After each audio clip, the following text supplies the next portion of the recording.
Hi friends, நீங்கள் market இருக்கிறத பயன்படுத்தி வாங்கக்கூடிய அடுத்த ஸ்டாக் வந்து பார்த்திங்கன்னா எல்என்டி ஃபினான்ஸ். இது NBFC finance company, leading finance company. Market capital வந்து 35,000 கோடி இருக்குது. கரண்ட் பைசா 142 ரூபா. 52 வீக் ஹை வந்து 194 ருபீஸ். ஸ்டாக்கோட பி வந்து 13.8 இருக்குது. புக் வேல்யூ 97.4 இருக்குது. டிவிடெண்ட் ஈல்டாக 1.76% கொடுக்குறாங்க. ஆர்ஓசி வந்து 8.22%. ஆர்ஓஇ வந்து 10.3%. ஃபேஸ் வேல்யூ 10 ரூபா. ஹெல்த்தி டிவிடெண்ட் பே அவுட் 23% கொடுக்குறாங்க. இது வந்து ஸ்விங் ட்ரேடிங்க்கும் பயன்படுத்தலாம், லாங் டேர்முக்கும் யூஸ் பண்ணலாம். எப்போல்லாம் ஒரு கரெக்ஷன் வருதோ, இப்போ பார்த்திங்கன்னா 150 ரூபா ரேஞ்சுக்கு வந்ததுன்னா திரும்ப வந்து ஒரு 180 அந்த ருபீஸ் வரைக்கும் கூட போயிடுது. மறுபடியும் இப்போ ஒரு நல்ல கரெக்ஷன் கொடுத்துருக்கு. இது ஒரு நல்ல ஆப்பர்ச்சுனிட்டி.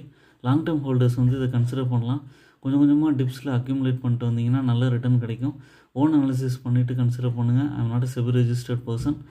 என்னோடய சேனலை சப்ஸ்கிரைப் பண்ணுங்கள், லைக் பண்ணுங்கள், எல்லா வீடியோஸும் பாருங்கள். என்னோடய சேனலுக்கு சப்ஸ்கிரிப்ஷன் இன்க்ரீஸ் ஆனால் இந்த மாதிரி நல்ல வீடியோ